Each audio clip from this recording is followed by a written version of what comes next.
1,6 milliard d'années. Ces débits ont été mouvementés, impact d'astéroïdes, forte activité volcanique, puis lent refroidissement. Depuis environ 3,5 milliards d'années, Mercure n'évolue plus. Elle semble immobile et figée. Mercure reste toutefois l'une des planètes les moins bien connues. À partir de la Terre, il est difficile de l'observer même avec des outils sophistiqués, car étant très proche du Soleil, elle se confond dans sa lumière. La sonde spatiale Mariner 10 a survolé la planète à 3 reprises, en 1974 et 1975. Mais c'est la sonde américaine Messenger qui a pour mission de réaliser son étude complète. Entre 2008 et 2011, on se satellisant autour de Mercure.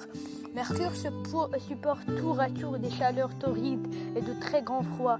Dans les zones les plus chaudes, la température peut atteindre 430 degrés Celsius à cause de la proximité du Soleil. L'insolation est en effet 10 fois supérieure à celle reçue par la Terre. En revanche, à l'ombre d'un relief en pleine nuit, la température chute jusqu'à moins 180, car il n'y a pas d'atmosphère pour retenir la chaleur. Jour et nuit durent longtemps sur Mercure, car la planète tourne sur elle-même, non pas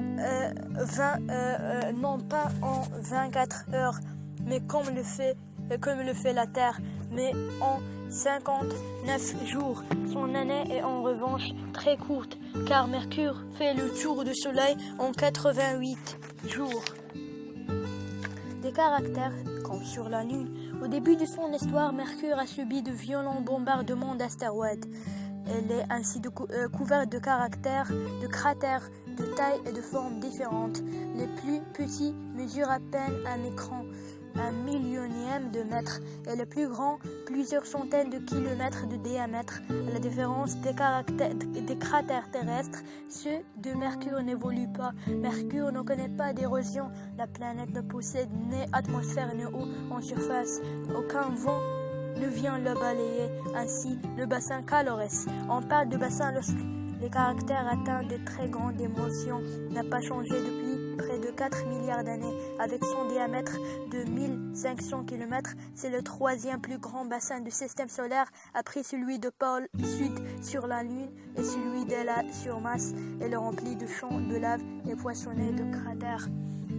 Mercure n'est pas seulement criblée de cratères, elle est aussi parcourue par d'immenses falaises hautes de 500 à 3000 mètres. Ces escarpements traversent tous les types de terrain et auraient pour origine la contraction de la planète. Mercure, en effet, depuis sa naissance, a diminué en surface car, durant son refroidissement, elle s'est assise sur elle-même.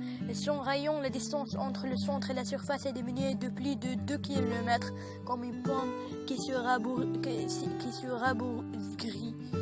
Mercure s'est donc ridé. Les escarpements longs de plusieurs centaines de kilomètres sont des failles de compression qui ont permis à des pans de croûte de se chevaucher pour gagner de la place.